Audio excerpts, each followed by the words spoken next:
윤상현 의원입니다. 인사 올리겠습니다. 존경하는 우리 권태진 목사님께서 말씀하신 대로 제게 가끔 전화하셔가지고 여러 가지 묻습니다. 하나님의 공의를 세우는데 제가 쓰임받는 것에 대해서 감사할 뿐입니다. 하나님의 공의를 세우고 나라를 살리기 위한 국가 긴급비상 기도에 이걸 보면서 하나님께서 우리에게 오시기보다는 우리가 먼저 하나님께 나아가는 노력, 이거에 대해서 하나님께서 기뻐하실 줄 믿습니다. 사실 때가 때인지라 이 선거법상에 여러 제약이 있어서 제대로 말씀을 드릴 수는 없습니다만은 제가 작년부터 광장 광야에서 여러분들과 뜻을 같이 했기 때문에 저의 진심이 묻어나리라 이렇게 보고 있습니다. 저는 항상 부족하지만은 하나님과 성경을 가까이 하려고 노력하고 있습니다. 왜냐하면 정치라는 게 결국 하나님부터 통치권을 위임받아서 정의를 행하고 선을 장려하고 악을 징벌하는 것이다 라는 믿음을 갖고 있기 때문입니다. 제가 정치를 하면서 수많은 고난을 겪으면서 고난을 당하면 당할수록 겪으면 겪을수록 정치에 대한 비밀과 열쇠가 하나님과 말씀 속에 있구나. 결국 제게 고난은 축복의 통로였구나 하는 것을 느낍니다. 여의도 정치에서 수많은 권력들, 특히 흥망성쇠를 보면서 결국 믿음 위에 있는 권력, 믿음 위에 있는 정치가 진짜 정치고 진짜 권력이다. 여의도 정치에서 승리하기 위해서는 결국 권력에 대한 겸손이 가장 중요한데 그 겸손은 자기의 노력과 수련이 이루어지는 게 아니라 결국 하나님을 믿는 믿음에서 온다라는 것을 하고 있습니다.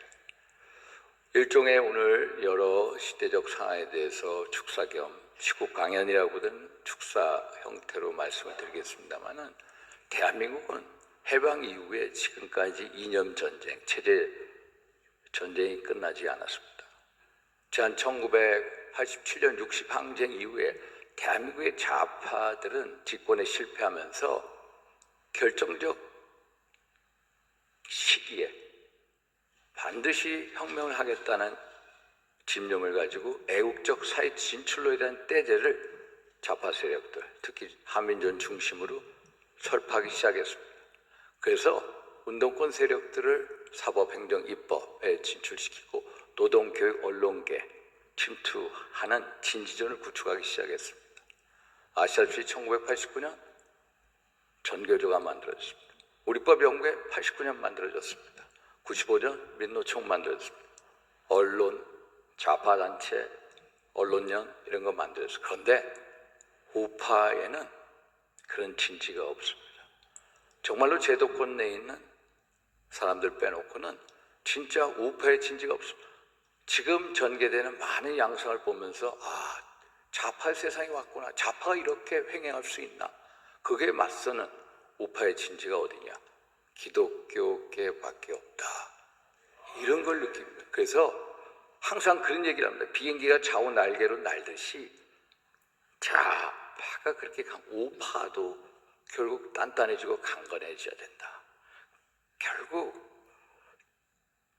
우리 기독교가 결국 우파의 친신을 대신하는 최고의 세력이라는 것에 대해서 깊은 감사의 말씀을 드립니다. 우리 대한민국 6.25 이후에 최대 위기입니다. 한번 대외적으로 한번 보십시오. 북한, 김일성, 김정일, 김정은 3대 권력 세습이라는 천대미문의 세습 독재,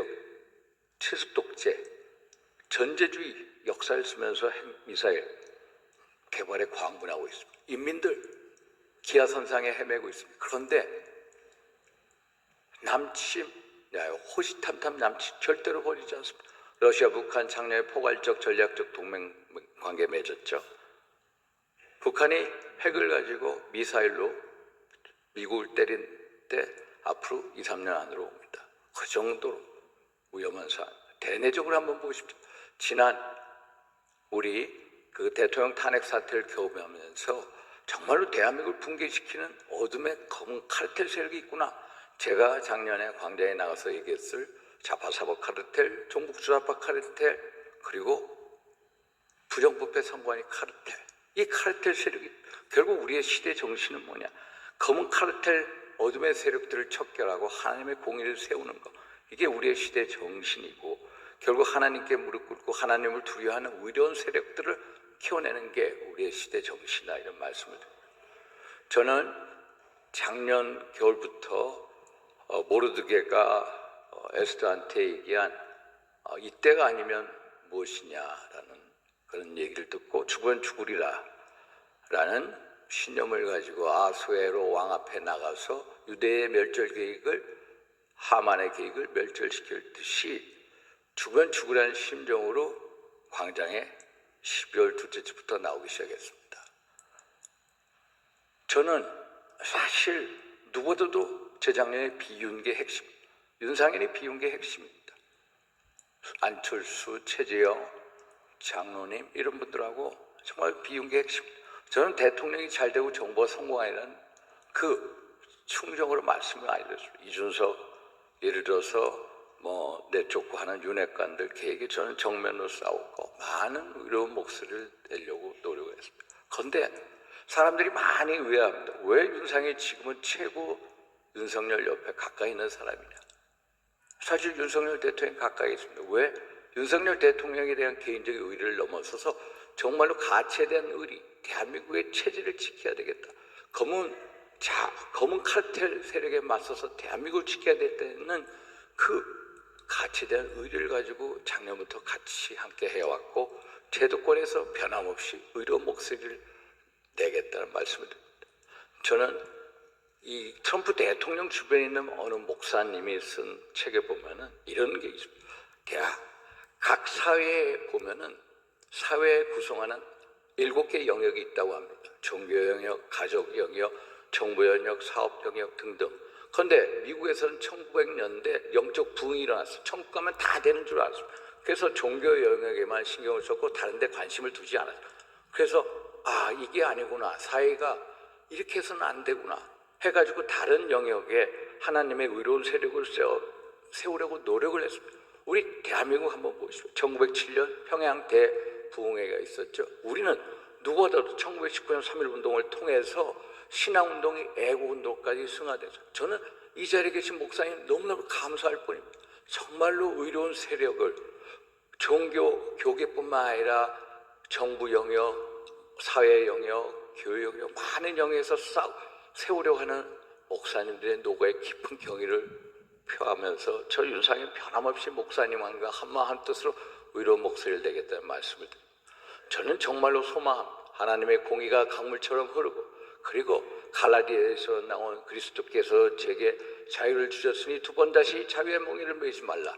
이승만 대통령의 유언처럼 정말 자유민주주의 체제, 법치주의 수호를 위해서 누구보다도 가장 앞장서서 의로운 목소리를 내겠다는 말씀을 드리고요. 제가 의인은 믿음으로 말미암아 살리라 라는 말씀처럼 하나님께 무릎 꿇고 기도하고 그리고 의로운 목소리를 대변하는 의로운 목소리, 그런 믿음의 사람이 되겠다라는 말씀으로 축사에 가름하겠습니다. 감사합니다.